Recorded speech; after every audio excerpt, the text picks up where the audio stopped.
Full Sail's educators use a variety of methods to communicate with students, provide feedback on assignments, and support the learning process. Each teacher chooses the best methods for their specific class. This video outlines just a few examples of how that communication happens across our degree programs.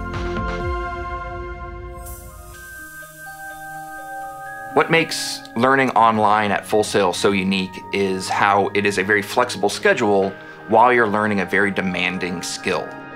Through the use of third-party communication tools, we can have video meetings, group chats, we can have global communication with the entire degree. Part of the online structure are GoToMeetings or video meetings where we're sharing our screens and demonstrating techniques. The first part of the degree, we use GoToMeetings as more of a lecture, a little more of a traditional classroom where you can attend and see a demonstration. In the later part of the degree, when things get a little more specific to your portfolio, we start using them for sort of mandatory one-on-one meetings where the students sign up for times when they're available. And then as a team, the faculty and groups will go in there and meet with the students to make sure that a portfolio project is on the right path. We also use Slack as almost a catch-all for communication across the degree. What's nice about Slack, as opposed to these individual meetings with the students, is all the students are invited to our Slack channel, and we have specific sort of breakout teams. So I can have a section on software help, or I can have a section on critique requests. In this case, the student had a couple variations of his personal branding that he was working on, and he wanted to get some opinions from a variety of different instructors and students in which direction he should go. And again, it's going to save him a lot of time getting that feedback now rather than developing some ideas that might not work down the road. So the department chair chimed in, a couple other students chimed in, as well as instructors that he had previously. So it just allows us to have more sort of eyes on the screen looking to help. What I like so much about being a part of this online community is I get to observe the students growing from the very beginning course to the very last course. Not only are they doing the work, but they're becoming part of the online community. They're learning how to develop relationships in that environment, not only with their peers in their classes, but peers across the entire degree.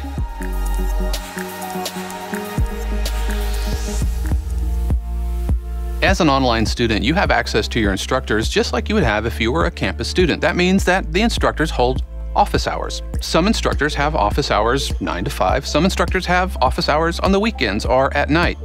You can reach your instructor a handful of ways. First of all, you can reach them on the phone during their normal office hours, or you can reach them via email or through the messaging system set up through FSO. One of the things that I do to create really customized interaction with my students is I create feedback videos. When a student submits their project to me, I open up their session and I make a video. I have a little pen and I'm drawing on it, kind of like a sports broadcaster would do. And I am able to provide direct video feedback of their session. Also, we hold live GoToMeeting sessions. That means that these are live sessions where a student can ask a question and I can say, hey, you know what, let's connect online, and I can look at their screen and I can say, hey, maybe we should try this note there, or maybe let's put this EQ curve on. And so we're able to create direct connection through the internet using the tools that are available to us. Hey Dave, I just had a quick question. Hey Doug, man, what's happening? It's actually nothing too big, but I'm just working on the EQ for these drums here, and I just can't get it to sound the way I want it to. All right, cool. Well, here's what I'm gonna do. Do you have your Logic session ready to go? Yeah, it's open right now. All right, cool. What I'm gonna do is I'm gonna make you the presenter, which is gonna pull your screen, full screen, and then I'm gonna take control and we'll have a listen and go from there. Sound good? Yeah, that's cool. All right. Another thing I do for my students here at Full Sail is I teach virtual classes from my professional workspace that I use to create music that goes on CBS or Oxygen Network or TLC or whatever. That means that the tools you see me using during the go-to training sessions are the tools I use to make music professionally in the industry. We use GoToTeeting to hold our virtual classes, and that means that all of the students online meet up in a chat room, and I am able to share my screen. Students are able to share their screen. They can raise their hand, they can ask questions through the chat window, they can ask questions on the microphone. It's essentially like being in a live classroom, but instead of all being in the same building, we're all over the world.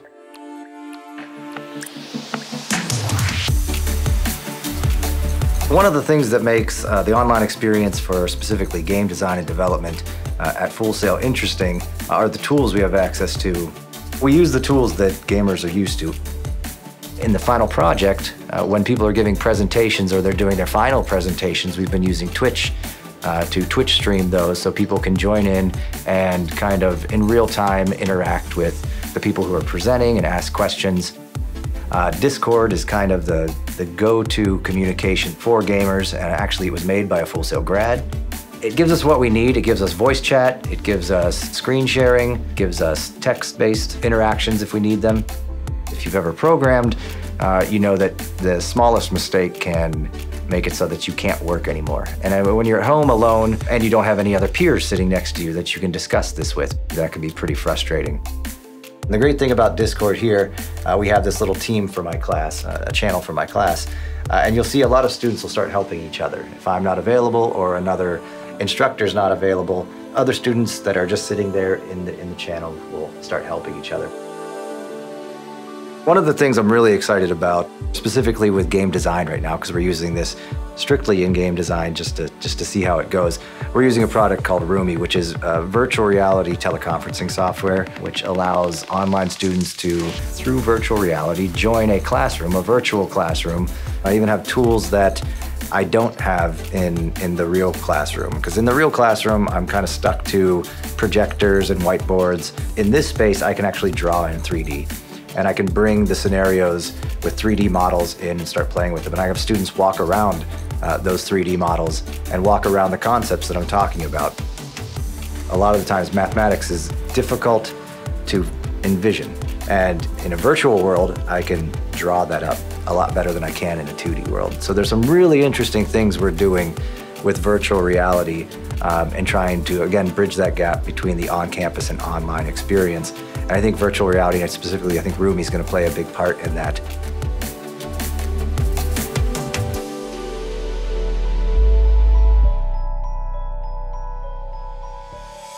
The Media Communications degree is a bit different from other degrees offered at Full Sail. There is an emphasis on technical skills, but there is a very heavy concentration on communication skills as well. One of the ways we provide critique on student work is to present video feedback. I use screen capture technology to go through the project, and I point out areas for the students to consider what needs to be changed and what needs to be evolved in the next iteration of the work. When students submit their portfolio websites, the first thing that I do is I load them all up in individual browser windows. Hey guys, it's your course director, Emily Ray here. Just wanted to give you some positive, productive feedback on these portfolio websites that you submitted over the weekend. So this might be the second time that you have submitted your site, and what I'm gonna do is give you some guidance on next steps and where to take this site to from here. So first up, we're gonna take a look at the site of Lorianne. So as you can see, her portfolio is centered around photography, and not only her work, but also her modeling work as well. So as these pictures are loading up, we can take a look at the way she's organizing them into categories from editorial to fashion to nature. Additionally, she is capturing her work in the form of a blog. This is a great way to contextualize the shoots and to talk more about the creative process or the creative direction that she took with all of her photography. This type of feedback is beneficial for students because it allows them to see each other's work.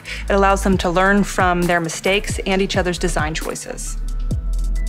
When a student needs additional support, they can always reach out for one-on-one virtual meetings. In this case, we'd set up a video conferencing type platform. We can set up a screen share where the student can show me their projects and the specific portions of it that they're having trouble with. I can share my screen and projects that I've worked on in the past to display a concept or a technique to help the student through the issue they're having. I enjoy interacting with my students. The more I know about them, the better I can support their educational and professional goals.